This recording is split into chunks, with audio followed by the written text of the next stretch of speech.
kembali lagi bersama Mang Arti di sini. Nah, kita ingin melanjutkan guys pembahasan kita di analisis real. Apaan lo? Kibik-kibik begitu ada boleh. Nah, belum muntah.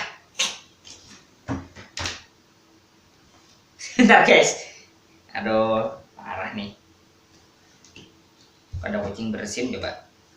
Awas lo, jangan muntah lo. 1, 2, 3, 4. Oke, kita ingin membahas pembahasan baru guys tentang barisan kali ini. Kalian sudah kenal juga barisan ini di sekolah sebenarnya ya. Ini sebenarnya mengulang saja dan memperdalam, memperdalam gitu. Memang kalau kalian cita-cita kalian sebagai guru matematika ya, matematika ilmu yang menyenangkan, jangan takut belajar matematika ilmu yang menyenangkan, jangan takut belajar matematika. Oke guys, daripada ngomong semakin ranyau, ini contoh-contoh barisan ya, 1, 2, 3, 4 atau 1, 1, 1 atau setengah, seperempat, sepertiga, 1/20. Ini enggak beraturan ya yang ini ya. Nah, artinya barisan itu bisa beraturan, bisa tidak gitu. Nah, kalau ini beraturan ya. Ini beraturan, ini tulis aturannya saja nih. Kalau yang ini sama ya, tulis aturannya saja. Ini tulis aturannya saja juga. Ini berarti men 1 men 1 men 1 1 men 1 men 1 men 1 1 men 1 men 1 gitu dan seterusnya begitu. Kalau yang ini barisan konstan namanya ya, 1 1 1 1 1. Kalau ini ya biasa 1 2 3 4. Kalau ini barisan tapi tidak beraturan, tapi semuanya barisan guys. Contoh barisan nih semuanya. Kalau di sekolah ya kita biasanya cuma mengenal namanya barisan aritmatika sama barisan geometri. Nah, kalau kali ini kita ingin belajar barisan dengan lebih jauh. Seperti apa? Kita langsung saja ya. Nah, ini definisi barisan secara umum ya. Barisan adalah fungsi. Perlu dicatat, barisan adalah fungsi yang daerah asalnya adalah bilangan asli, daerah hasilnya bilangan real. Nah, itu. Jadi ini definisi secara simpelnya ya. Fungsi yang daerah asalnya bilangan asli, daerah hasilnya bilangan real. Objek kemana? Ngomong ada boleh. Oke. Nah, ini contoh yang sangat familiar. Barisan aritmatika. UN sama dengan A ditambah N, A tambah N kurang 1B. Nah, contohnya adalah 1, 3, 5, 7, 9 dan seterusnya ya. Nah, ini contoh barisan aritmatika. Atau 1, 2, 3, 4 yang tadi ya. Kemudian yang sering dikenalkan di sekolah juga adalah barisan geometri. Itu adalah UN sama dengan ARN men 1 ya kan. Nah, dimana R-nya ini rasio, A-nya ini suku awal. Jadi 2, 4, 8, 16 misalnya ya. Atau 1 men 1, 1 men 1, 1 men 1 begitu ya. Nah, kemudian ini ini suku pertama, ini suku kedua, suku 3, suku keempat gitu. Biasanya ditulis menjadi U1, U2, U3, U4. Nah, gitu. Itu bukan suku sih sebenarnya, suku, unsur. Nah, unsur biasanya unsur sih.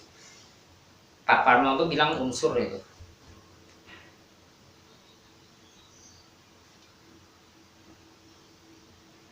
Oke. Perlu diperhatikan barisan bilangan real ini dalam beberapa literasi sering dimaknai sebagai himpunan terurut. Oke, itu oke sih. Yaitu dengan indeks N-nya sebagai urutannya. Nah, sederhananya seperti ini guys. Perlu diperhatikan perbedaan barisan dengan himpunan. Misalnya ini ya, himpunan barisan 1, 2, 3, 4 ini berbeda dengan barisan 2, 1, 3, 4, 5 dan seterusnya. Hanya gara-gara perbedaan ini dan ini. Yang di sini 2-nya lebih dulu, 1-nya ke belakang, yang di sini 1-nya lebih dulu, 2-nya ke belakang. Dok aja lagunya. Nah, seperti itu guys. Berbeda karena ini kalau himpunan kan sama ya. Kalau himpunan itu tidak memperhatikan urutan, kalau barisan itu memperhatikan urutan. Jadi kamu nulis begini, ini tidak sama dengan ini. Karena tadi yang paling kiri ini dimaknai sebagai hasil peta dari U1. Nah, jadi ketika ditukar berarti seakan-akan hasil petanya berbeda dengan hasil peta yang sebelumnya. Nah, begitu. Makanya barisan itu tidak boleh ditukar-tukar seperti himpunan biasa. Walaupun barisan sering dimaknai sebagai himpunan. Tapi di sini saya lebih suka memaknainya sebagai fungsi. Nah, jadi itu. Oke, itu hanya sekedar informasi ya. Lalu kita lanjut. Hal lain yang merupakan akibat dari ekspresi tersebut adalah perulangan yang menjadikan barisan tersebut berbeda. Oke. Jadi men 1, 1, men 1, 1, men 1, 1 berbeda dengan men 1, 1 saja. Lihat nih guys. Jadi ini kan kalau dari barisan yang ini kelihatannya kayak diulang-ulang aja nih. Kenapa tidak ditulis begini saja gitu? Nah, kalau himpunan kan kalau cuma 2 anggota ini, maka ditulis seperti ini saja cukup gitu, karena hanya 2 anggota. Tapi di sini dia ditulis berulang-ulang, men 1, 1, men 1, 1 begitu ya.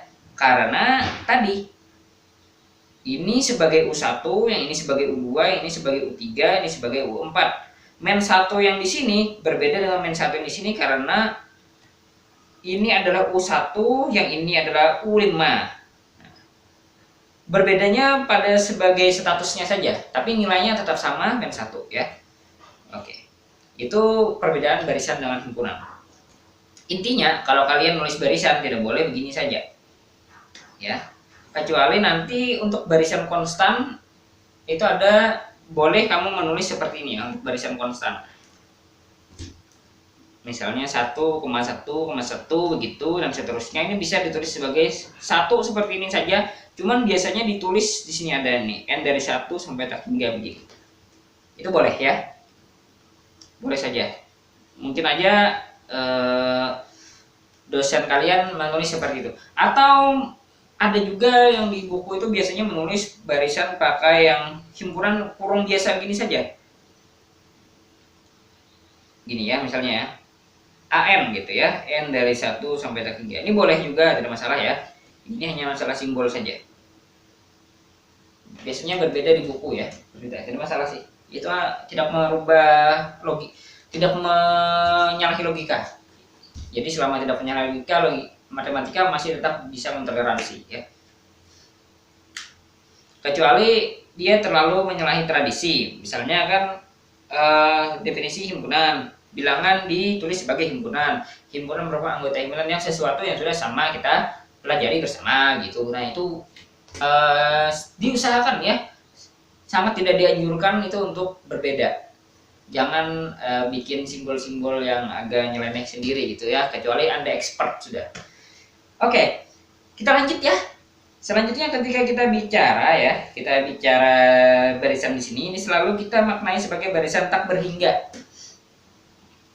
Nah, barisan tak berhingga itu artinya ya seperti ini. Jadi kita tidak tahu sampai U berapa barisan ini berakhir. Jadi ketika saya bilang barisan itu pasti maknanya ada tak berhingga anggota di dalamnya. Ini sedikit berbeda dengan yang concern yang sering di sekolah. Oke, di sini ada perbedaan konsep cara pandang barisan antara sekolah dengan yang dianalisis serial sini. Biasanya di sekolah hanya membahas barisan aritmatika dan geometri. Tuh. Tapi di analisis real ini lebih luas cakupannya. Barisannya tidak hanya aritmatika dan geometri saja. Kemudian biasanya barisan yang dipelajari di sekolah itu hanya teknik mencari UN dan nilai SM saja. Tapi karena di analisis real adalah barisannya sampai tak hingga, maka biasanya menentukan tak hingganya berapa gitu ya. Dan pola SN. Nah, tapi ini biasanya di kalkulus sih juga ya. Lebih banyak di kalkulus ini, tapi di analisis serial masih ada. Kemudian sebagai himpunan, kalau barisan sebagai ini ya biasanya kalau di sini ini sebagai fungsi U dari N ke R seperti yang saya jelaskan tadi. Nah, kemudian barisan di sekolah biasanya berhingga gitu ya. Contohnya seperti ini. 2N plus 1 gitu ya. Nah, kalau di sini barisannya tak berhingga. Nah, gitu. Jadi begini, kalian belajar analisis real harusnya, karena kalian belajar yang lebih luas, maka harusnya yang lebih khusus yang seperti ini, harusnya kalian lebih menguasai, gitu harapannya ya, dengan mempelajari yang lebih besar ini. Catatan? Habis ya kayaknya ya. Oh ya, dimulai bahas nanti mungkin ya. Untuk mempermudah penulisan, kita akan mendefinisikan beberapa simbol barisan. Ya, ini untuk mempermudah kita menulis saja ya, supaya nggak terlalu lama dan nggak terlalu, supaya hemat spidol gitu ya. Nah, kalau saya maksudkan adalah U1, U2, U3, ini UN ya, ini UN ya di sini ya. Nah, itu bisa saya singkat menjadi UN N1 sampai hingga seperti yang saya jelaskan sebelumnya. Atau UN saja. Nah, yang penting ada N-nya ya, tapi dan ini. Dan diberi kurung, kurawal ya. Jadi kalau saya tulis UN saja ini berarti bilangan ya, ini bilangan. Tapi kalau saya tulis kurung kurawal seperti ini berarti itu barisan. Nah, itu kita sepakati dulu ya. Kemudian barisan konstan. Nah, oh bisa saja satu ininya. Nah, asalkan dikasih tahu ya bahwa ini adalah barisan gitu. Nah, simbolnya sama persis dengan ini. Tapi saya jarang menggunakan ini ya. Saya lebih suka ini supaya menghindari ini nih. Karena sama persis jadinya ya, seperti seakan-akan simbol ini seakan-akan ini adalah himpunan dengan satu anggota, yaitu satu. Jadi saya menghindari, biasanya Mamang itu lebih ke sini.